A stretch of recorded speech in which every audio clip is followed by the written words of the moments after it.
그러니까 오디오 콘텐츠를 어떻게 제작할 것인가도 중요하지만 오디오 콘텐츠를 소비하는 걸 어떻게 습관으로 만들 것인가도 생각을 한번 해보셔야 되는 거예요.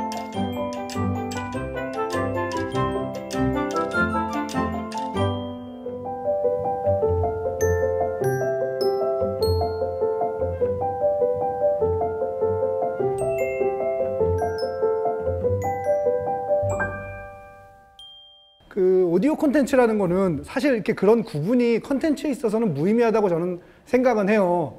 오디오든 아니면 문자 텍스트 형태든 아니면 비디오의 형태든 그런 구분이란 게 무의미하고, 사실 비디오 콘텐츠라고 하는 거는 오디오 콘텐츠가 없는 비디오 콘텐츠라는 건 존재하지 않거든요. 예를 들면 제가 자주 하는 얘기는 공포영화 그러니까 무섭지 않게 보는 방법은 소리 꺼놓고 보면 하나도 무섭지가 않거든요.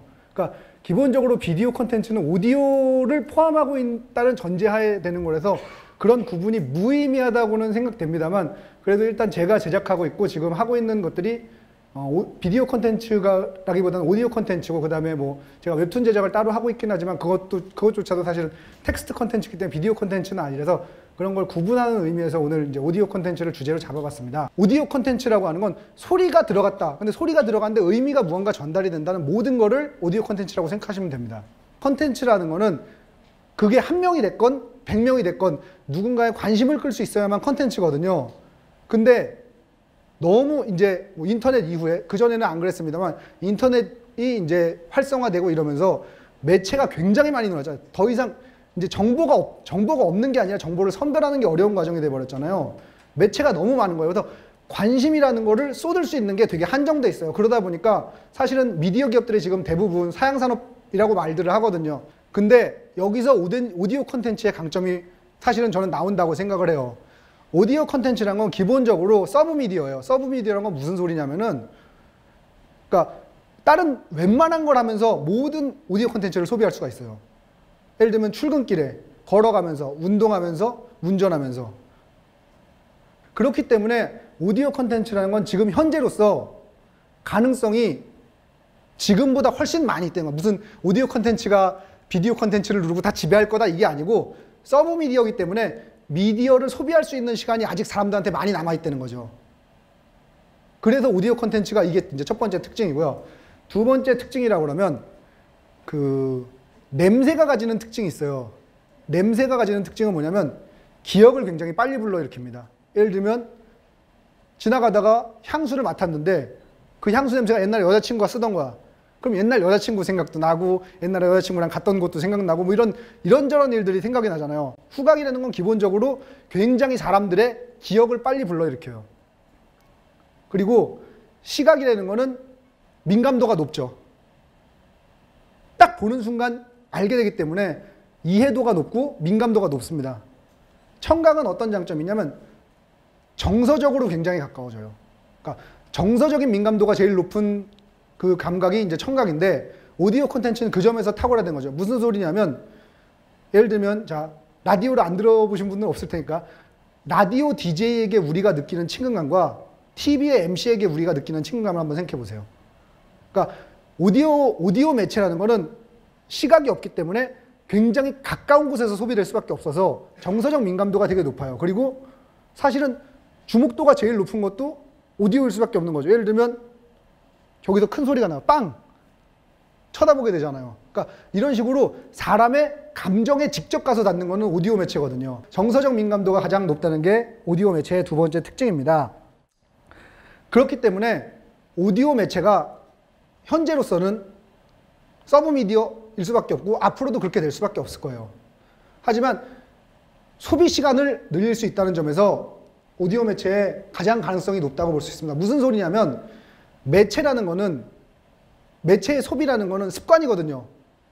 그러니까 만약에 제작의 뜻을 두고 계신 분들이 계신다면, 그러니까 오디오 콘텐츠를 어떻게 제작할 것인가도 중요하지만 오디오 콘텐츠를 소비하는 걸 어떻게 습관으로 만들 것인가도 생각을 한번 해보셔야 되는 거예요.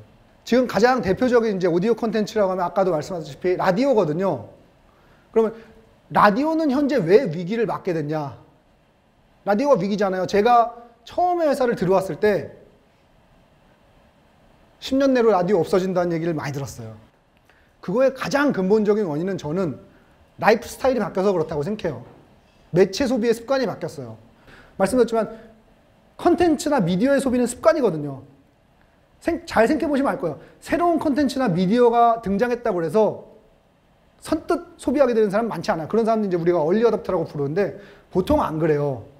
어느 정도 확산이 되고 나면, 이제 개혁의 확산이라고 그러는데, 확산이 되고 나면 그제서야 나도 한번 소비해볼까? 그래서 소비해봤는데 자기의 라이프 스타일에 잘 맞으면 그게 헤빗으로, 습관으로 들어오는 거거든요. 그 습관으로 만드는 게 사실은 컨텐츠와 미디어 소비의 핵심인데, 그거에 대해서 라디오가 그 정도로 사람들에게 습관을 만들어줬냐? 저는 잘 모르겠어요. 그래서 사실은 라디오의 최대 위기가 3, 4년 내로 기다리고 있다고 저는 생각합니다. 오디오 컨텐츠가 다른 컨텐츠, 이거는 이제 다른 컨텐츠란 건 비디오 컨텐츠를 말씀드리는 거고, 뭐 그거에 비해서 가지는 큰 강점이 있어요. 제작의 장벽이 굉장히 낮아요. 오디오 컨텐츠라는 거는 마이크랑 녹음기만 있으면 돼요. 그게 어떤 형태의 마이크냐, 어떤 형태의 녹음기냐의 문제는 있지만, 그래서 제작의 진입 장벽이 굉장히 낮습니다. 그래서 지금 여기 계신 분들 한 분도 안 계시지만 팟캐스트가 제가 알기로는 지금 현재 8,000개 정도 된다고 그래요. 그게 그럴 수밖에 없는 이유는 금전에 의한 진입 장벽이 굉장히 낮고요. 그다음에 두 번째로 만들기가 쉬워요. 남들하고 잘 비교가 안 돼.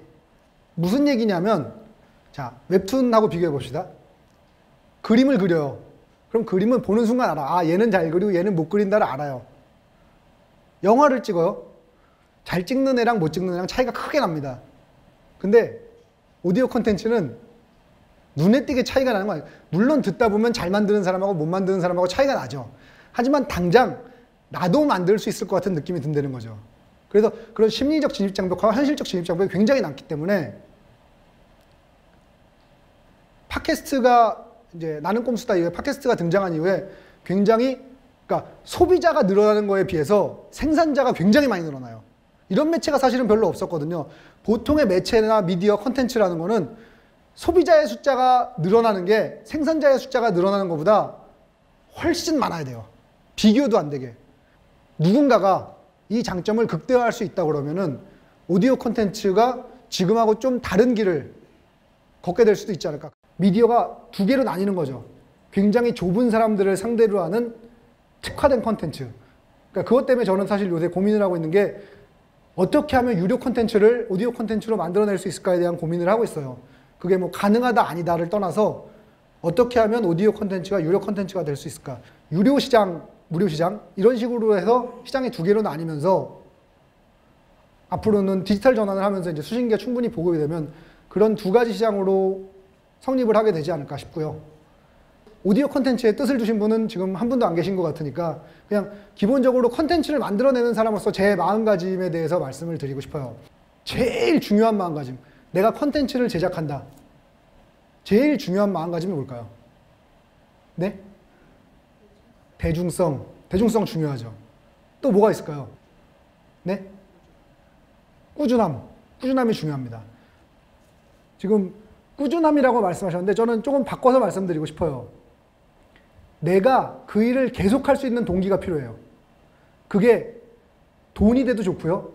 내 출세여도 좋고 뭔가 이상한 목적이 있어도 좋아요. 그게 나쁜 거, 사회적 그런 규율을 벗어난 것만 아니면 괜찮거든요. 내가 컨텐츠를 만드는 데 있어서 제일 중요한 건 지속적으로 컨텐츠를 생산하는 게 제일 중요하거든요. 원히트 원더라고 그러잖아요. 하나 빵 터트린 다음에 나가 떨어지면 그건 컨텐츠 제작자 아니에요. 그냥 운 좋고 재능 있는 사람인 게 불과한 거거든요. 컨텐츠를 제작하려면 스스로에게 동기를 부여를 해야 됩니다. 내가 이 일을 계속할 수 있는 동기. 본인에게 스스로에게 동기를 만들어주세요. 컨텐츠를 만들고 싶은 분이 계시다 그러면은 그게 뭐가 됐건 첫 번째는 동기부여하는 게 중요하고 그 동기부여가, 그러니까 그 동기가, 내 동기가 순수하면 순수할수록 이런 거 있잖아요. 내가 너무너무 사람들한테 내 얘기를 알리고 싶은 사람이 있어요. 내가 너무 재밌는 얘기를 끝내주겠어서 알리고 싶은 사람들이 있어요. 어떤 사람은 동기가 그냥 내가 만족하는 거야. 내가 그림을 그려서, 내가 글을 써서, 내가 오디오를 녹음을 해서 거기서 만족해요. 둘 중에 누가 더 오래 할 수 있을까요? 스스로의 만족을 추구하는 사람이 훨씬 오래 할 수 있거든요. 왜냐하면 이 사람의 경우에는 세상에 아무도 나를 몰라줘. 그럼 더 이상 못하는 거죠. 힘이 빠지니까. 동기부여가 안 되잖아요. 그래서 그러니까 컨텐츠를 제작하고 싶은 사람한테 제일 중요한 거는 동기부여, 스스로에게 동기를 부여하는 게 제일 중요하다고 생각해요. 그리고 두 번째로 중요한 거는 독특한 감성이 중요하다는 얘기를 많이 하는 분들이 있어요. 남들과 다른 걸 보고 남들과 다른 걸 생각하고. 저는 그거는 50점만 정답이라고 생각합니다. 왜 50점만 정답이냐면 하나 더 필요한 게 있어요. 내 독특한 감성이 사회의 일반적인 감성과 얼마나 다른가를 알아야 되거든요. 무슨 얘기냐면 컨텐츠를 만든다는 거는 오디오 컨텐츠든 이야기든 굉장히 얇은 선탁이에요. 여기까지는 독특한 거지만 거기서 한 발짝만 더 나가면 미친 거예요. 그거를 구분할 수 있어야 된다는 거죠. 내가 일반적인 대중의 감각하고 얼마나 멀리 떨어져 있어야 되나. 이거를 이제 제가 글을 배울 때는 마음속의 독자라고 했고, 지금 이제 라디오 PD를 지망하는 친구들한테는 마음속의 청취자라고 표현을 하는데, 내 마음속에 내가 사회적으로 일반적으로 사람들은 이 정도 생각할 것이다 라고 생각하는 누군가가 서 있어야 된다는 거죠. 그게 서 있으면 이게 얼마나 특이한 얘기인지 아니면 얼마나 평범한 얘기인지 거리 조절을 해서 내가 이상하지 않은 범위 내에서 가장 특이한 범위로 갈 수 있거든요. 그거를 마음속에 세워나가야 된다는 거예요. 그러니까 독특한 감성 말고도 일반적인 감성을 갖춰야 된다는 거죠. 그 일반적인 감성하고 내 독특한 감성하고 얼마나 구별이 되냐. 그래서 독특한 소재를 해야 될 때는 독특하게 쓸 수 있고, 일반적인 소재를 해야 될 때는 일반적으로 쓸 수 있고, 일반적으로 얘기를 할 수 있고, 독특하게 얘기할 수 있고, 이거를 구별을 굉장히 잘해야 돼요. 이게 구별이 안 되는 사람들은 이거 너무 재밌는데, 왜 그런 사람도 있잖아요. 자기가 재밌었던 드라마나 영화, 소설 추천하면서 이거 왜 너무 재밌는데 이해를 못하냐고. 그 감각이 없는 거예요. 이거 너무 맛있는데 왜 맛을 모르냐고. 내가 일반적으로 맛있다고 그러는 거, 내가 좋아하는 것과 일반적으로 좋아할 만한 것과는 구별을 해야 되거든요. 우리 둘이 하는 얘기를 딴 사람이 들을 만하게 하려면 우리 둘이 재밌을 얘기가 아니고 우리 둘이 하는 얘기를 딴 사람이 들을 만하게 하는 기술이 필요한 거예요. 이게 컨텐츠 제작의 기본이에요. 혼자 쓰는 거, 혼자 하는 거, 뭔가를 할 때 내가 재밌고 친구가 재밌고가 아니고 이거를 본 나를 모르는 배경 지식이 없다고 짐작되는 누군가가 재밌게 볼 수 있도록 만드는 거. 이게 기술이거든요. 그래서 이거를 기본적으로 갖추고 아까 말씀드린 꾸준히 할 동기만 가지고 있다면 어떤 콘텐츠를 어떤 분야에서 어떤 콘텐츠를 제작하든지 간에 나머지는 테크니컬한 문제고 최소한 실패는 하지 않을 거라고 저는 생각해요.